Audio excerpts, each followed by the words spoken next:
The best advice that I can give anybody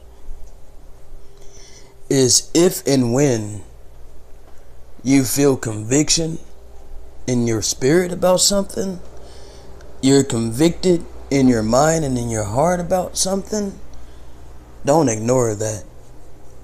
Because that's the Most High trying to reach out to you and trying to inform you of something that's grieving Him. And when we ignore that gentle, still voice, that's the conviction that's convicting us. It's saying, hey, something is not right about what you're doing. Conviction seeps in. And if you ignore that, then you're ignoring that unction from the Father that's trying to reach us. And therefore, that grieves the Father even more. Eventually, if we continue to ignore that conviction and push it off and brush it to the side, that hardens your heart. And it sears your consciousness with a hot iron. And it makes it to where you've basically cut yourself off from the Father. Because you don't have the ears to hear anymore.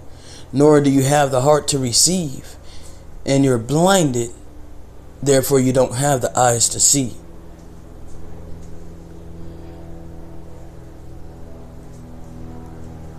This is a serious topic. People don't realize just how serious that it is.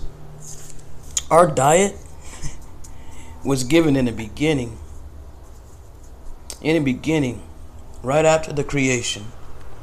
Obviously, it's very important how we are to carry ourselves on this earth, what we are to eat.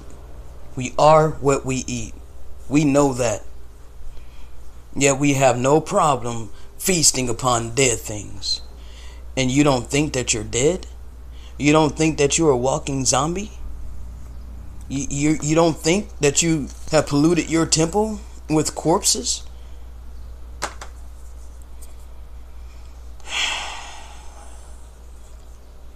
By no means am I trying to condemn anybody. But at the same time, it's heavy on my spirit and it's heavy on my mind to speak these words and to let the Spirit move through my temple, my vessel, and bring out these scriptures, bring out the true teachings of Yahusha HaMashiach, who the world calls Jesus. When He walked upon the face of this earth, He came here for a reason. He had a purpose for coming to the earth. It wasn't just to die for our sins. There was a job He had to do. There was a specific purpose. He destroyed the Levitical priesthood. And I feel that unction from the Spirit to literally get in the scriptures and break these things down. For those with the ears to hear and the heart to receive and the eyes to see. Maybe you have not heard this teaching before because it's been widely suppressed. But as the scripture does declare, in the last days knowledge shall be increased.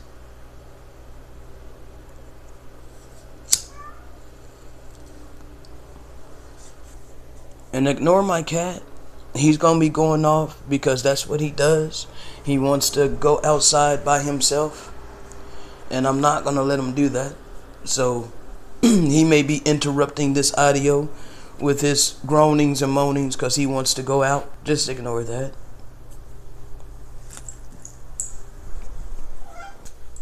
And then I didn't grab your vest to take you out. Hold on a second. No. We're not going out. I'm just putting your vest up. You're so cute though. I'm doing a recording.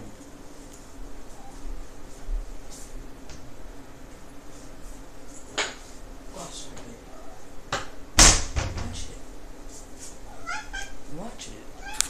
You watch it. And don't you start that howling stuff.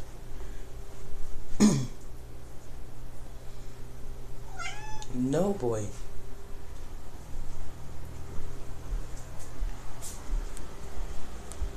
Move. Quit blocking off my path, man. Move.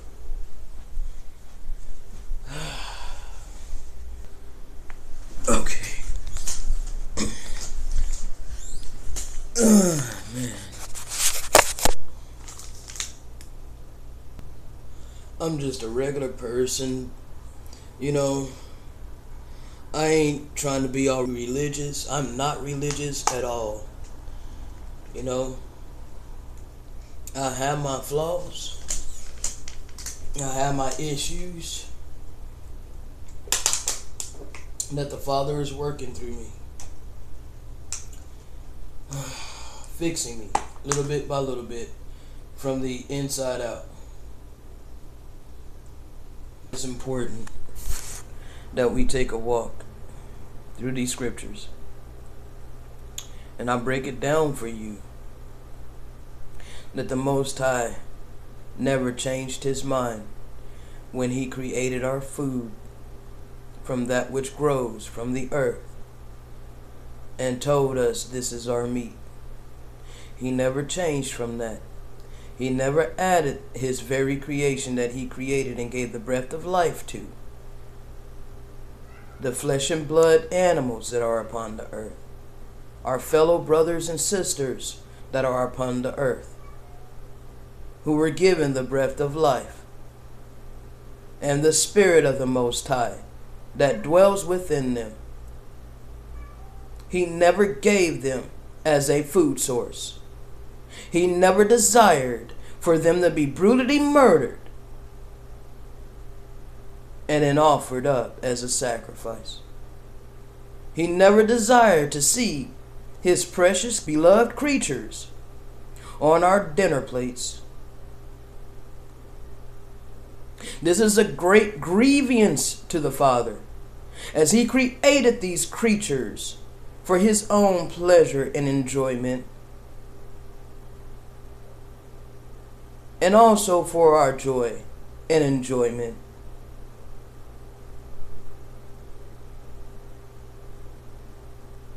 Tiger gives me much joy, much pleasure as I watch him. I've raised him from a baby, from a very little kitty. I taught him how to use his litter box. I taught him how to walk on a leash. He's a very good-mannered kitty. And now he's a full-grown cat. And he's very mild-tempered, very well-trained. Except he does groan and moan to go outside, but that's his nature. That's his nature, but he will never hurt me. He gets baths regularly, once a month. He could claw the crap out of me if he wanted to. And he cannot stand being in that water. He can't stand taking bubble baths. But yet I give him one. And he does not claw me. He'll do everything he can to try to claw himself out of the freaking sink, but he will not claw my flesh.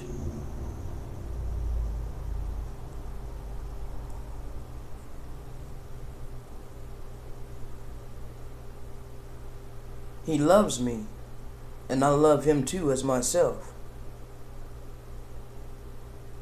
I didn't know what love meant.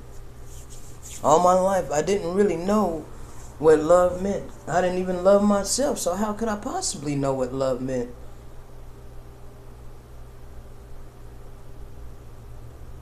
But I love myself now because the Father has raised me up and taught me to love myself, to care about myself.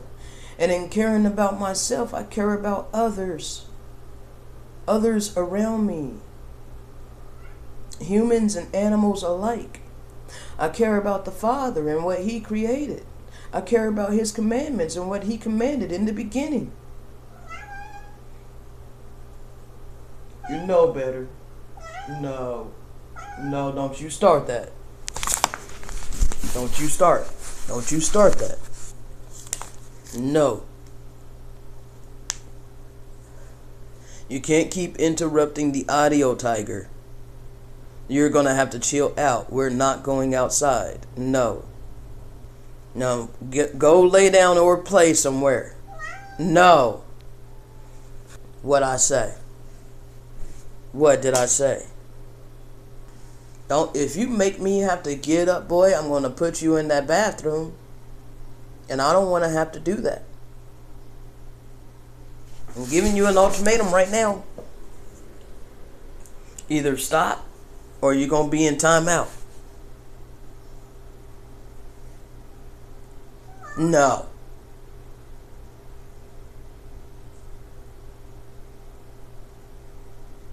Now lay down. Lay down or go play with one of your balls. You got toys around here. You got little miceys. No. Here, I'm going to give you some catnip. Hold on, people. Let me give him some catnip.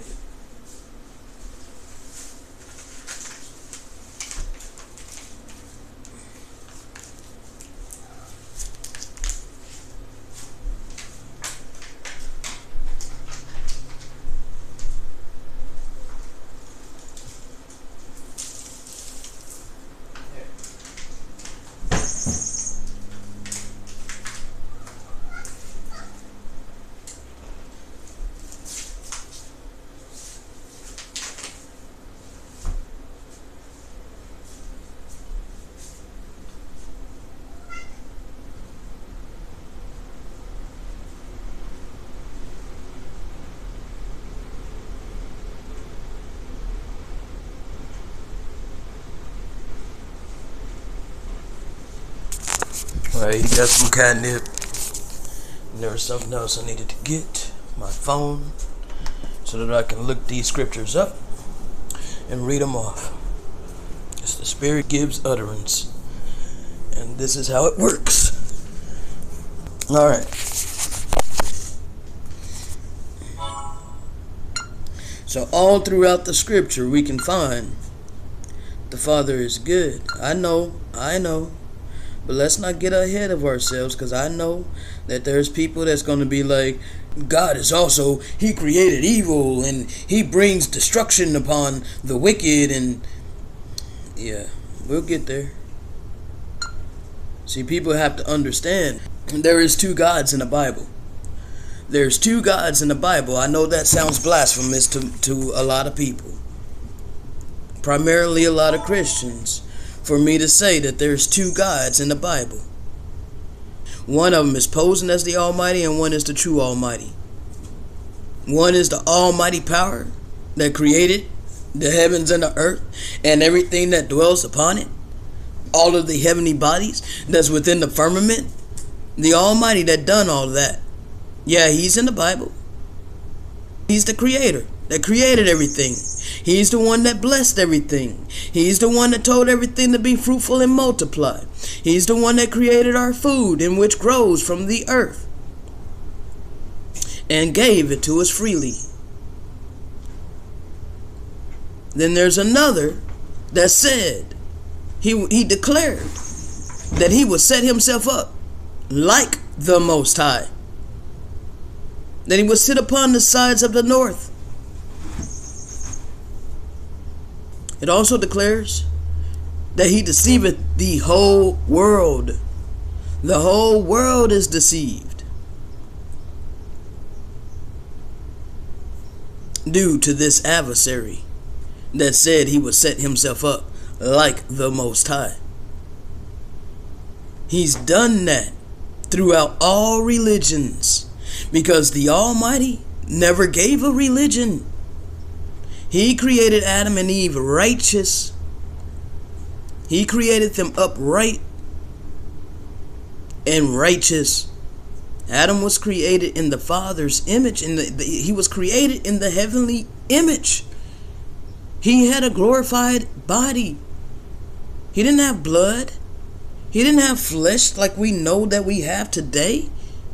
This body that we have today is suitable for outside of the Garden of Eden. When He said that He created us coats of skin, it was not from the animals. It was our flesh and blood that we have on our bodies. We can clearly look down and see. We don't have animal flesh and skin. We don't have fur. We don't have animal skins. We have human skins that the Father created for us to dwell outside of the garden.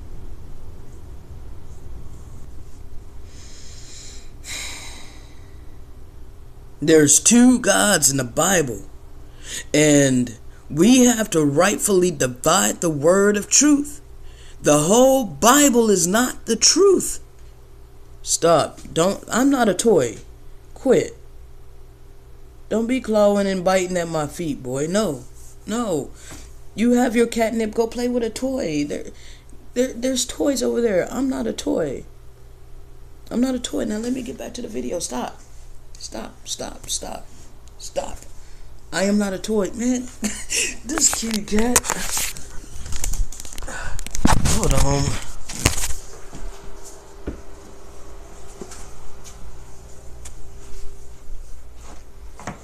I want him clawing at my feet. Put on some house shoes right quick.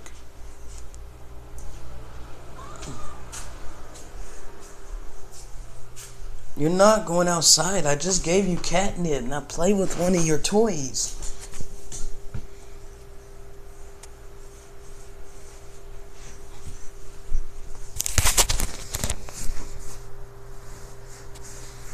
Alright, now back to what I was saying. We have to have bodies that's conducive for the reality, for the world that we're living in now.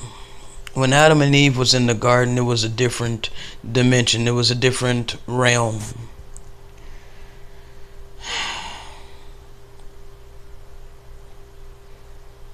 I'm not trying to get too deep. I don't want to get too deep, and I really want to stick with this basic principle about our diet. What the Father desires, what the Father gave in the beginning versus what we see today. And then also, those with the eyes to see, when we look around and we see what we see today, you know, how murders have increased drastically, death and destruction, disease, and all these things. Like, we know that, yeah, the earth has been given into the hands of the wicked, and yeah, there's judgment, you know, upon the wicked and all these things. That's a blanket, though. That's a blanket thrown over it to blind you, really. Is really to blind you, because you can't, now you're not able to decipher. You have to be able to decipher. If you have the eyes to see, and we look around and we see how the food that the Father created originally is being genetically modified, is being tampered with. Who told man that the food that the Most High created isn't good enough? That we have to go and tamper with it and make it better? No, they're not making it better. Any real scientist would tell you that genetically modified foods is not good for you, and that it actually changes your DNA structure. See, everything that the Father created in the beginning, He blessed it and He called it good and very good. But then there was another that said He would set Himself up like the Most High. If you are not able to decipher between these two powers, then you're gonna be lost.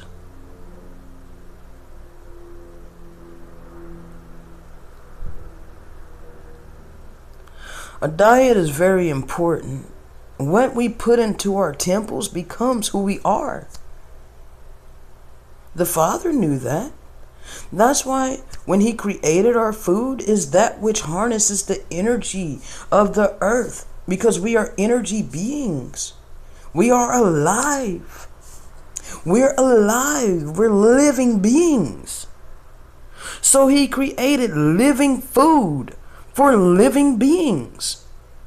He never ever gave us death and bloodshed to feast upon. Never. That's something that Satan did. The adversary, the one that said he would set himself up like the Most High. He's done that throughout the religions. Look at Christianity. And I use Christianity because I was a Christian for the most part of my life. I was born and raised in Christianity. So this is not an attack towards Christians. I had to elevate. The Father elevated me from that. I will say that it was good that I was raised in Christianity. It was good that my mother was a Christian. It's good that my family, had these basic principles instilled within them. Thou shalt not kill, thou shalt not steal. These were things that my mother ingrained in me growing up and corrected me as I did these things. I was a thief growing up. I did a lot of things. I'm not going to confess everything that I did, at least not right now, because that's not my focus. Even though I do want to allow the Spirit to just flow through me. So if He wants me to elaborate on things within my own life that I went through and I experienced, maybe that's what He does want me to do, because you have to understand how the Spirit works. It wasn't anything in and of myself.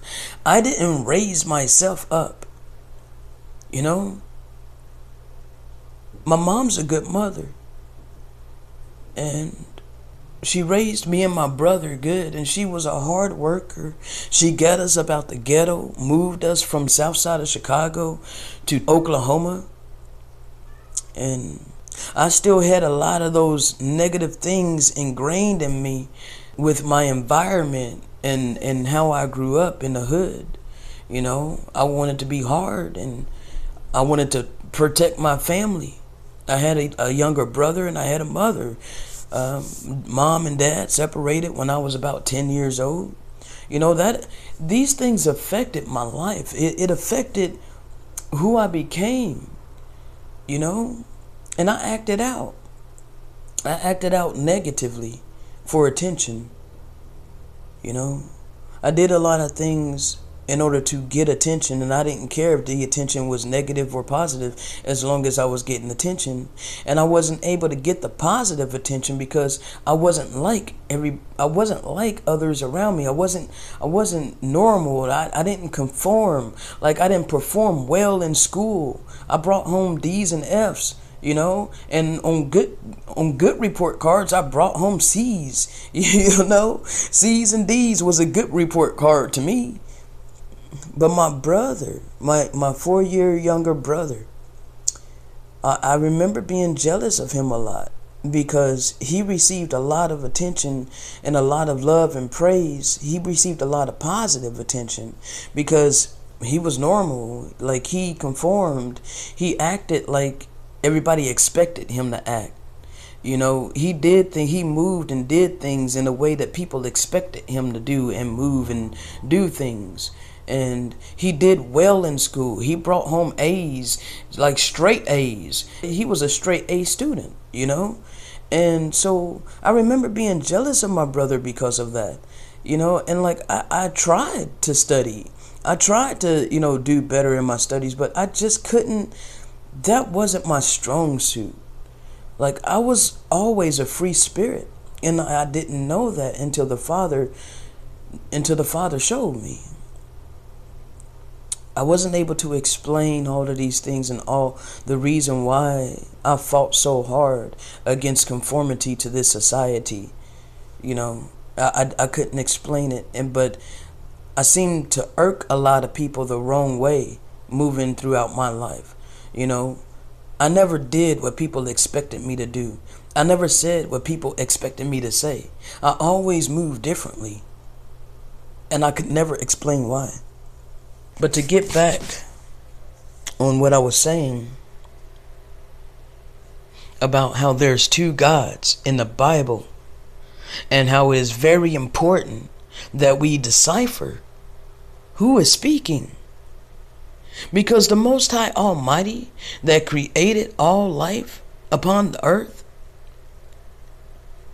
gave his breath of life to the living beings upon the earth, created our habitat, our food source, gave us the commandment to be fruitful and multiply.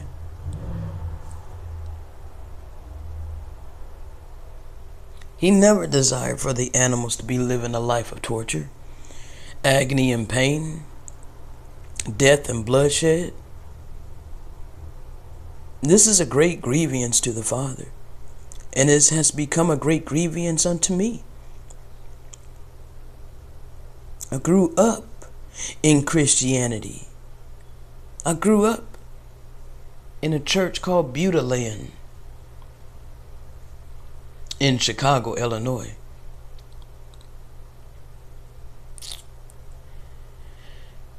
Pastor Alan Payne, I believe his name was, or something like that.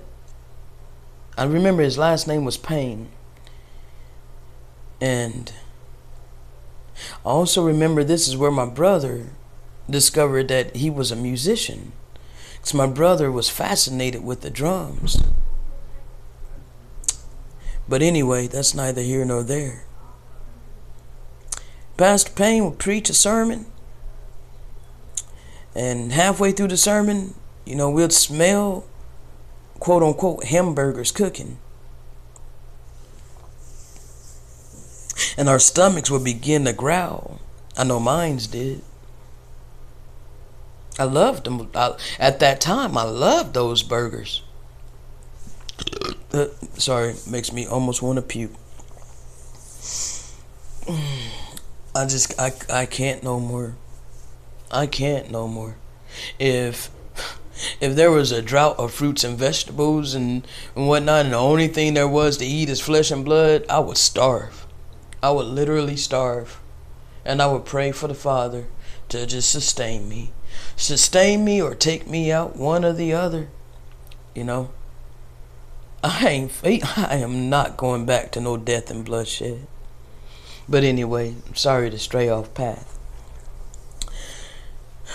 In Butylland, after the sermon, we go upstairs and we all sit around the table and we're eating these quote unquote burgers.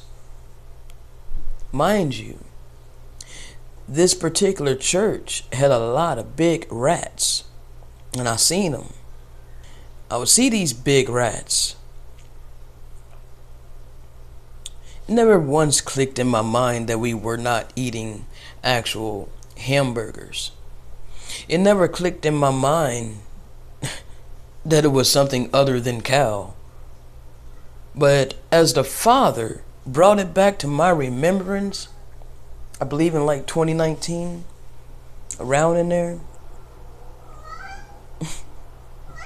as my life flashed before my eyes again on certain issues, certain things, Tiger, it was known within my spirit that this was not normal. It was not. It wasn't from cow. It wasn't a normal hamburger. Stop.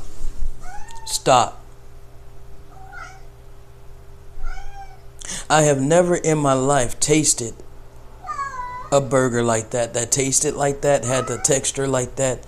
It had a distinct texture. It had a distinct taste. What did I say? You want me to put you in the bathroom? You want me to confine you? Stop. You stop. You either stop or you're going to be locked up. Stop. You're not going outside. No. I said no.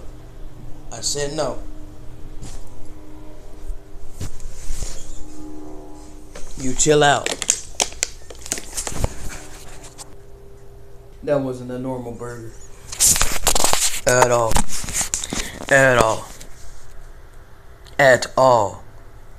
And we ate it quite often, and that wasn't the only time. See, this is the thing. I grew up with Christianity. I grew up listening to the pastor give a sermon and then either going down in the basement or going up to the attic or going out to eat somewhere, and they're feeding us flesh and blood. How could they be given the true words of the Most High? To break it down to the masses, to break it down to their congregation, and then turn right around and feed the congregation the very creatures that the Father created, blessed, and told to be fruitful and multiply? Are you kidding me? No. There's judgment. There's judgment that's coming upon those that do these things. There's a judgment coming upon the pastors. There's a judgment coming upon the so-called prophets that come in the Father's name, but the Father didn't send them. He who the Father sends speaketh the words of the Father, and his people, he who is of the Father, will hear his voice, and they will follow. It is simple. It is simple. It is not hard. It's just that we get indoctrinated. We get ingrained to this system. We are taught things, and it gets ingrained deep into our psyche.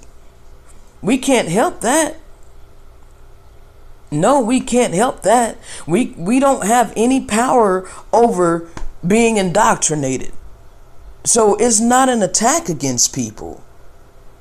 Like, the majority of people are victims. They're victims of Satan, and they don't know it. They don't realize it. You don't realize that you're in the grips of Satan as you're feasting from his table, because the Father never gave flesh and blood as a food source. Never. The Father will never give us dead things to eat. Why is it that we don't think about that? Why is it that we don't think about when we sit down and we go by, say we go to Popeye's Chicken and we order a 3-piece and a biscuit? How come when we sit down at our table and we open that box and it smells so delicious and we get ready to dive in, how come it never comes to mind that is literally a mutilated body part of a dead chicken that was brutally murdered? How come that just never enters our mind? That's a logical question, don't you think? Because a chicken leg is a mutilated body part. Is it not? Is the chicken still alive, or is it dead? And a piece of its body on your plate. A severed body part. How come we don't think about that? Am I crazy for thinking? Or am I crazy for saying that a chicken leg is a severed, mutilated body part? Or am I correct in that statement? Yet we don't think about that. We don't think about how the chicken suffered, do we? No, we don't. Back when I feasted on flesh and blood, it never came to mind. It never once came to mind. Even when I was chewing on a splintered chicken leg just broken and split in several different pieces. A broken chicken leg, and I'm sitting here eating the quote-unquote meat around it. Not ever thinking about the torture and the agony, the pain that chicken went through.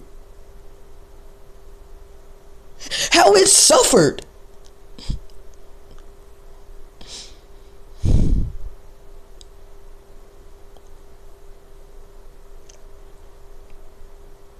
I was in ignorance.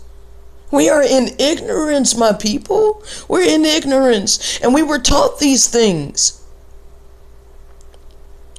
It was deeply ingrained in us. These abominations that are directly against the Father. But yet we think we so holy. We think we so righteous. We think we're following in the steps of Jesus Christ.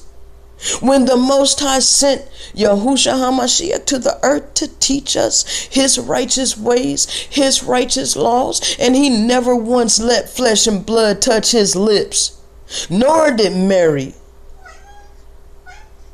Flesh and blood did not touch her lips. Real Nazarenes, Yahusha HaMashiach, who the world calls Jesus, was a Nazarite. And Nazarenes don't partake of flesh and blood. He taught the true laws of the Father. He taught love. Love for all of the Father's creation. Compassion. Mercy. These are the things that he taught. Christians, you know, because I was once there. I read in the Gospels how Yahusha, who the world calls Jesus, was constantly going against the Pharisees, constantly correcting the Pharisees. I told you no.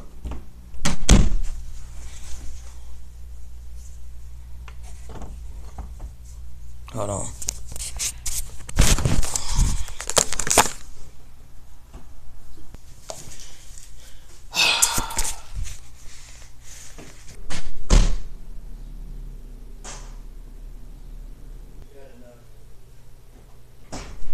For now.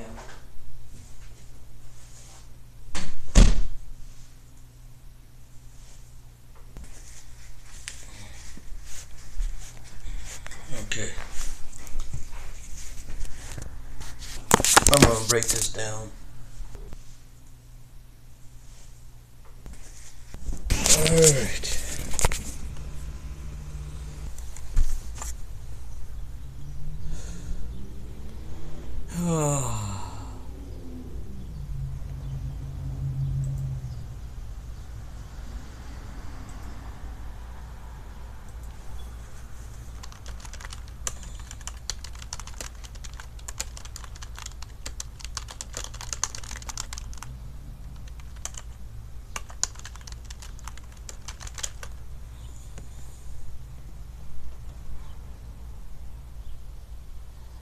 They took most of the teachings of Yahusha out of the so-called Holy Bible. But the thing is, we have snippets. We can clearly see in what they left us that Yahusha, who the world calls Jesus, always had a problem with these Pharisees and these Pharisaical laws. So we're going to go over that. Alright, here's Matthew chapter 16. Here's an instance where the Pharisees, they wanted a sign. They wanted to be able to see a sign that he is the Son of the Most High. And this is, I'm going to just read. Matthew chapter 16, starting at verse 1. The Pharisees also with the Sadducees came, and tempting desired him, that he would show them a sign from heaven. He answered and said unto them, when it is evening, ye say, it will be fair weather, for the sky is red.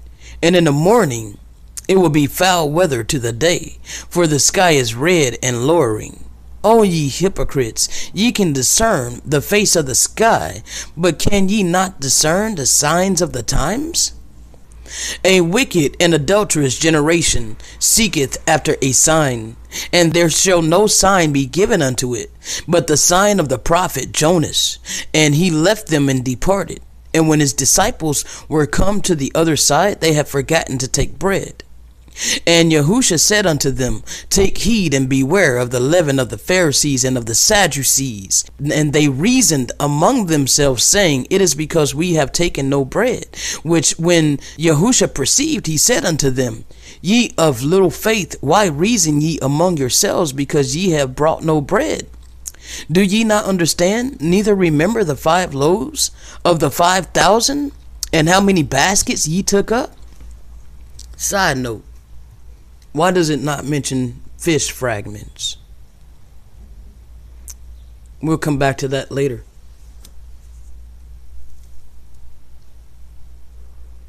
I'm going to reread verse 9. Do ye not yet understand, neither remember the 5 loaves of the 5,000, and how many baskets ye took up? There's a reason that it doesn't mention fish fragments. It only mentions the bread. Neither the 7 loaves of the 4,000 and how many baskets ye took up. How is it that ye do not understand that I spake it not to you concerning bread? He wasn't speaking of natural physical bread that we eat. That ye should be aware of the leaven of the Pharisees and of the Sadducees. He wasn't talking about literal bread. He was talking about their reasoning. How they can discern the signs in the sky, but they can't discern that the Messiah is among them, is here on the earth, which is a great sign of the time, because it was prophesied. He comes throughout the volume of the book. It was prophesied through all the prophets that there would be one to come. Moses was the first one to prophesy about it in the so-called King James Holy Bible. There was a prophecy before that the Father himself gave to Adam as Adam was being kicked out of the Garden of Eden.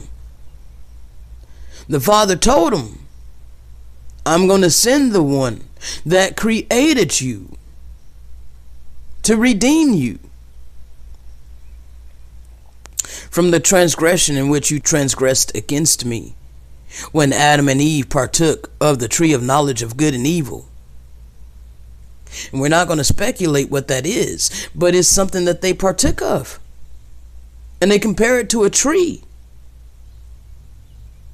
The tree of knowledge of good and evil.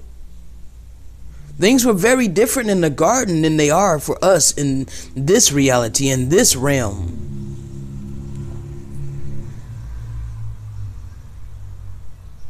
Then understood they how that he bade them not beware of the leaven of actual bread, but of the doctrine of the Pharisees and of the Sadducees. Why is that? See, there is a specific doctrine that's within these scriptures. There's a specific doctrine that a lot of Hebrew Israelites and a lot of Christians want to stick to and cling to. That belief system that was created on these doctrines.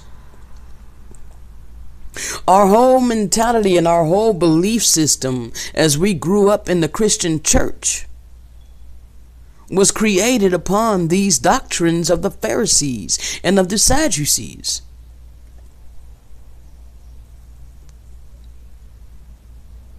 And Yahusha is pointing it out right here in your King James Holy Bible. We have to be able to discern what is good and what is not good. Now let me get another one. Hold on.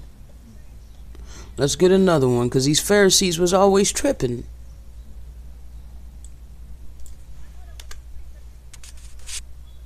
And they did not like him.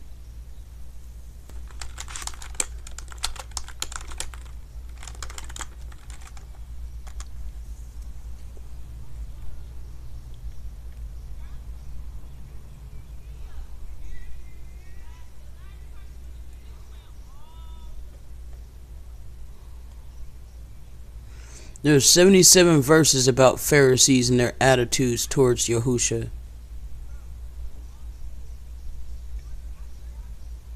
You see, they scrubbed. It's kind of hard to find it, but I'm going to find it. I'm going to break it all down with the leading of the Spirit. Give me one moment. Matthew chapter 23. And then Yahusha spoke to the multitude and to his disciples, saying, the scribes and the Pharisees sit in Moses' seat. All therefore whatsoever they bid you observe, that observe and do. But do not ye after their works, for they say and do not do. For they bind heavy burdens and grievous to be borne, and lay them upon men's shoulders, but they themselves will not move them with one of their fingers. But all their works they do for to be seen of men, that they make broad they're basically their fringes, and enlarged the borders of their garments, and loved the uppermost rooms at the feast, and the chief seats in the synagogues, and greetings in the markets, and to be called of men Rabbi, Rabbi, Pastor, Pastor, Moreh, Moreh, Bishop, Bishop, all these freaking titles. I don't need no title. I'm a servant. I'm a servant of the Spirit of truth. I'm a servant of the Father. I'm a servant of Yahusha HaMashiach, who is my King, my coming King, when he's going to come and rule this earth in righteousness. I don't put no titles on myself. Those of us that are actually have been given the true words of Yahusha, the true words of the Most High, we don't put titles on ourselves. I'm coming genuine, with a genuine heart and a genuine burden for the people, because I realize and I understand that a lot just haven't been taught right. I realize that a lot has not been taught this. I wasn't taught. I went 40 plus years of my life believing in false doctrines, not really knowing the true Father, not really knowing the true Elohim, not really knowing who the world calls Jesus. I didn't really know who he was. I didn't know him. I didn't know his true doctrine. He was murdered. He was murdered. They murdered him. The Pharisees and the scribes, they murdered him. The so-called religious leaders, they murdered him. They didn't even want to do it themselves. They took him to the Romans. Here, kill this one, for he blasphemes.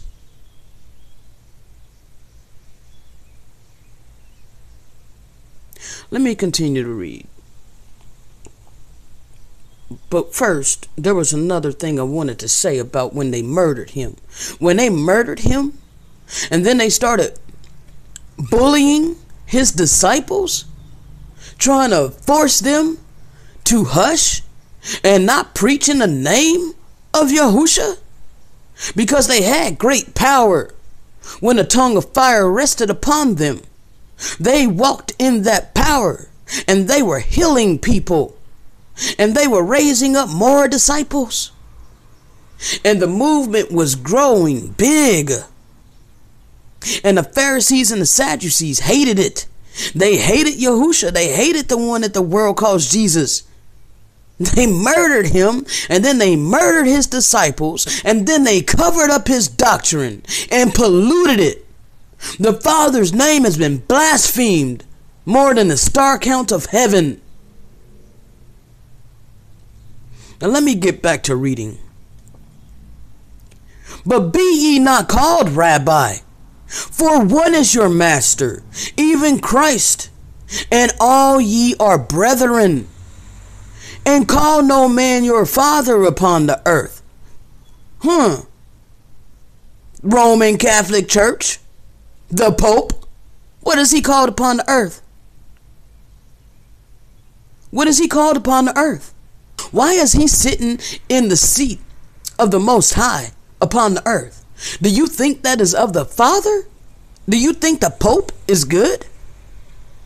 If you do, then you really need to seek the Father, because it's a deception. It's a deception.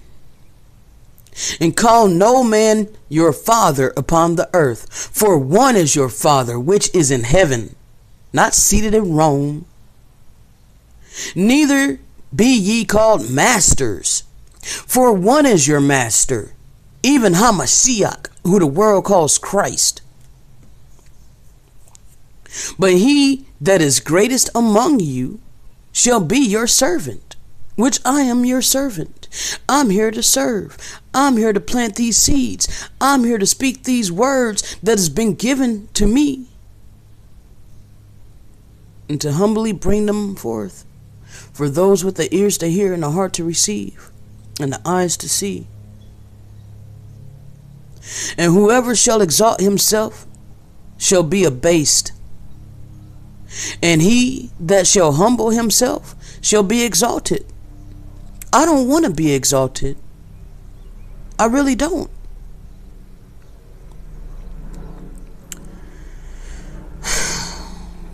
I just want to do the will of the Father and walk in his power that he will bestow upon me.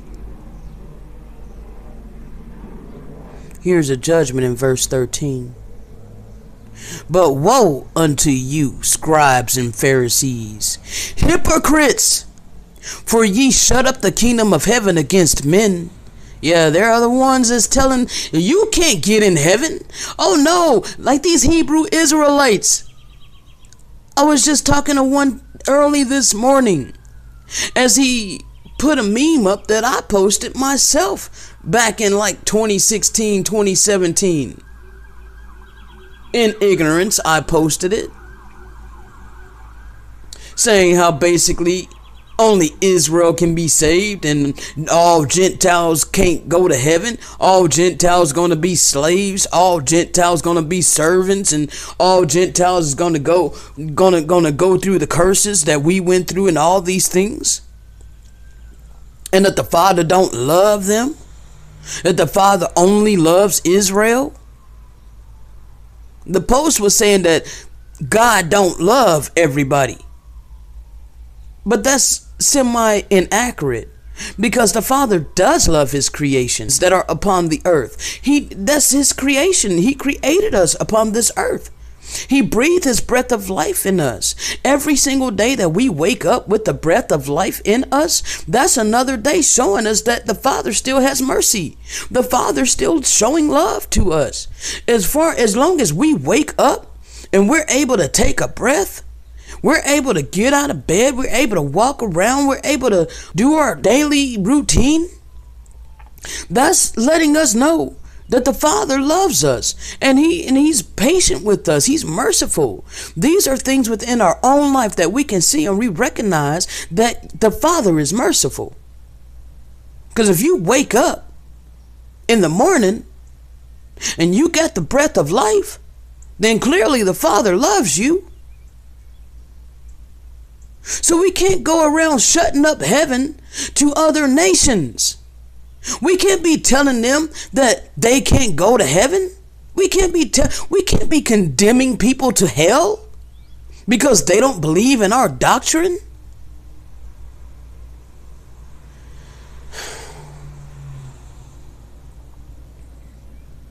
But woe unto you, scribes and Pharisees, hypocrites!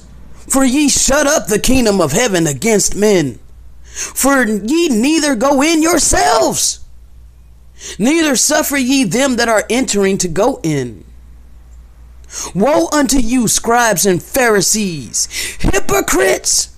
For ye devour widows' houses, and for a pretense make a long prayer. Therefore ye shall receive the greater damnation. Woe unto you, scribes and Pharisees, hypocrites! For ye compass sea and land to make one proselyte, but when he is made twofold more the child of hell than yourselves. Is that not what the Hebrew Israelite camps are doing?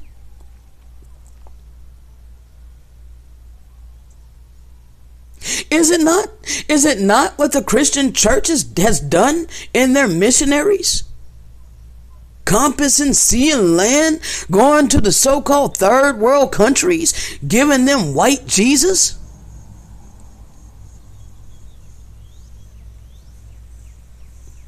Party all the time Jesus. That comes from Big Judah.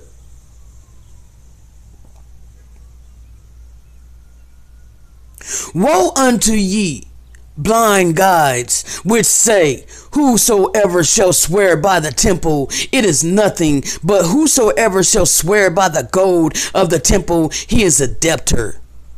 Ye fools and blind, for whatever is greater, the gold or the temple that sanctifieth the gold? And whosoever shall swear by the altar, it is nothing. But whosoever swears by the gift that is upon it, he is guilty. Ye fools and blind, for whether is greater, the gift or the altar that sacrifices the gift? Whoso therefore shall swear by the altar, swearing by it, and by all things thereon, and whoso shall swear by the temple, swearing by it, and by him that dwelleth therein, and he that shall swear by heaven, sweareth by the throne of the Most High, and by him that sitteth thereon. Woe unto you, scribes and Pharisees, hypocrites! For ye pay tithe of mint, and anise, and cumin, and have omitted the weightier matters of the law, judgment, mercy, and faith. These ought ye to have done, and not to leave the other undone. Ye blind guides, which strain a gnat and swallow a camel. Woe unto you, scribes and Pharisees, hypocrites! For ye may clean the outside of the cup and of the platter, but within they are full of extortion and excess. All these Hebrew Israelites, and even the Christian church. I remember going to church on Sunday mornings, and how all the people wanted to be dressed up in their Sunday best, looking pristine on the outside, but full of dead things on the inside. It's the same thing with these Hebrew Israelites wearing their freaking Mighty Morphin Power Ranger costumes.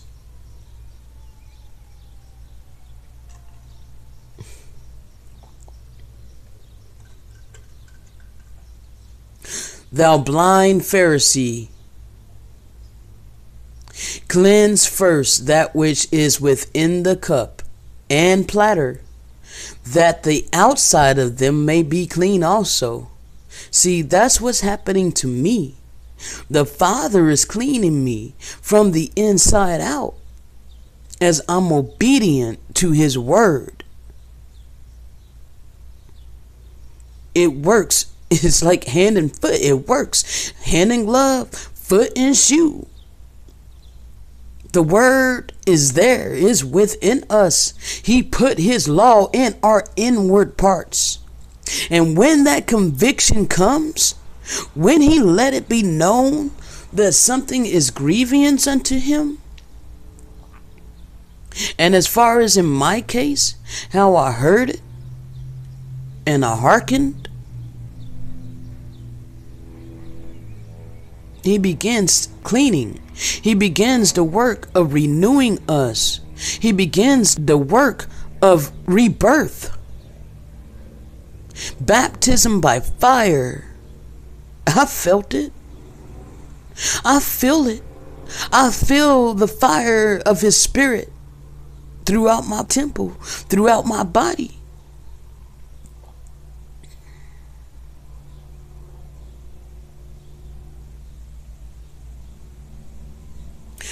Woe unto you, scribes and Pharisees, hypocrites! For ye are like unto whited sepulchres, which indeed appear beautiful on the outward, but are all within full of dead men's bones, and of all uncleanness, feasting upon dead things. Because this has many different layers. It has many layers to the truth within this, because it's spiritual and physical. Even so ye also outwardly appear righteous unto men, but within ye are full of hypocrisy and iniquity. Woe unto you! See, and let me expound on this a little bit too, because there are a lot of people, and I use Christianity because it's what I know, it's what I grew up in, about how they appear to be righteous, but on the inside are all full of hypocrisy and iniquity. Right now, in my outer appearance, I may appear to be unrighteous. You never know, because the Father doesn't go based upon outward appearance. The Father goes based upon the heart. So in my outward appearance, yeah, I may appear to the world. I'll appear to these Pharisees, these modern day Pharisees. I appear to them like an abomination to the Father. But the Father sees me as one of his chosen ones.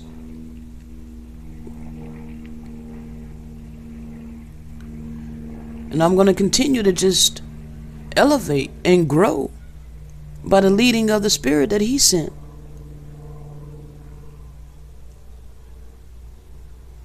Woe unto you, scribes and Pharisees, hypocrites! Because ye build the tombs of the prophets, and garnish the sepulchres of the righteous, and say, if we had been in the days of our fathers, we would not have been partakers with them in the blood of the prophets. Wherefore ye be witnesses unto yourselves, that ye are the children of them which killed the prophets. Fill ye up then the measure of your fathers, ye serpents, ye generation of vipers. How can ye escape the damnation of hell? Yet you're condemning others to hell. Yet you're shutting up heaven to others that may be living a more righteous life than you. There's a lot of Gentiles that's living a righteous life as they're activists against the brutal bloodshed and murder of the Father's creation. They're standing up for the animals' rights. They're Gentiles, but they have a heart of compassion and mercy towards the Father's creation. But yet you're looking on the outer appearance of them because they're white people. They can't be righteous. Because they're white people, they're automatically damned to hell. Well, I'm here to tell you that you're dead wrong. And as a matter of fact, you're putting your foot in your mouth. You're sealing your own fate and don't even know it. How can you sit here condemning other people based on what nation they are and what their forefathers did when you're too afraid to even look in your own self and what your forefathers did? You just want to blindly follow your forefathers and do what they did, even knowing that we're in the situation that we're in today because of our wicked forefathers. So why in the heck would anybody want to regurgitate, vomit? Why, if our forefathers were so righteous, then we wouldn't be in the position that we're in today. I wouldn't be poor. I wouldn't have to go to my enemies for everything that I want and need. We would all be living great upon the earth. Everybody would have abundance. When the righteous are in rule, the people rejoice. But when the wicked are in rule, the people mourn. The nations are mourning.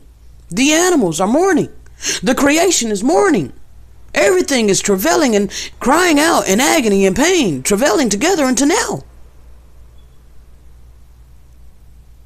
It is all because the Israelites refused to follow the instructions given by the Most High. And the Pharisees and the scribes have heaped heavy burdens upon the shoulders of the people. Bring 2 turtle doves, bring an unblemished lamb to the slaughter to atone for your sins. How in the world is killing an innocent lamb that follows the dietary law that the Father gave it in the beginning, loves the Father with his whole heart, soul, and body, has a desire to take care of his family and raise them to be fruitful and multiply? How is killing this innocent creature going to atone for your wicked sin? How is that going to cover your sin? Man, if people can't see how this is the deception from Satan, this is not condemnation, but you just don't have the eyes to see, or the ears to hear, or the heart to receive. The Father is going to have to do some deep work within you in order to penetrate your heart, to get them scales off of your eyes, because it's so crystal clear. There's no way killing something innocent will cover sin. I mean, if you really think about it, what organization, what group of people shed innocent blood upon the earth? Who does that? Wouldn't that be the Satanist? Isn't the Satanist that shed innocent blood? Isn't the Satanist that pour out blood offerings to demons and devils? The Father doesn't have anything to do with that. He is nowhere near that. It is two extremes. You can't be in the middle. You can't have it both ways. The Father is not for death and bloodshed of his creation. Satan is. Satan hates everything that the Father created and blessed and called good and very good. Satan desires to destroy everything. He deceiveth the whole world.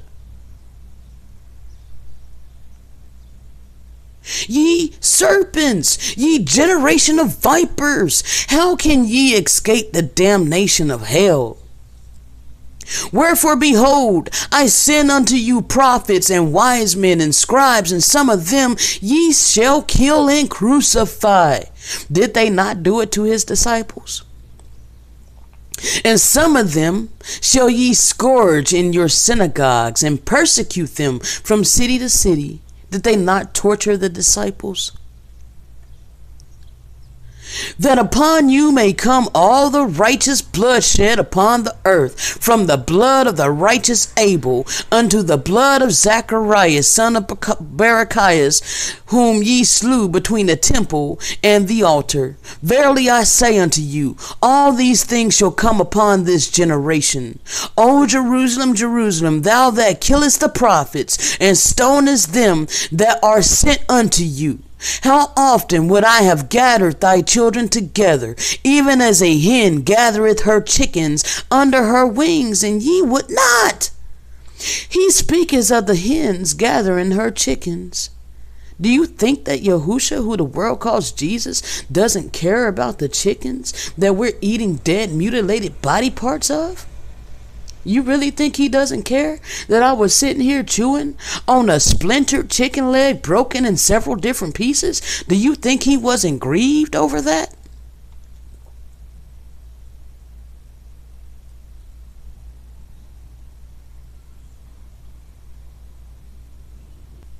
Behold, your house is left unto you desolate. For I say unto you, ye shall not see me henceforth, till ye shall say, blessed is he that cometh in the name of Yahusha HaMashiach. And you know what? That is those that are carrying his words, those that are carrying his true spirit that rested upon us, and we've chosen to heed and hearken to that small still voice. We are his sheep, and we have chosen to follow.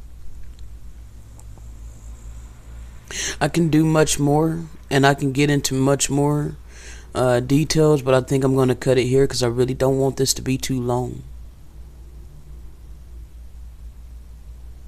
I pray that you take heed. I pray that you listen. And even if you don't get it from this video here, this recording, then seek the Father for yourself. Ask him to show it to you. Ask him to reveal his truth unto you. I don't care if you come to the truth with this video or not. This is a seed that's being planted for those that have not heard this before. Test the spirit. Try it. See that it is profitable for food.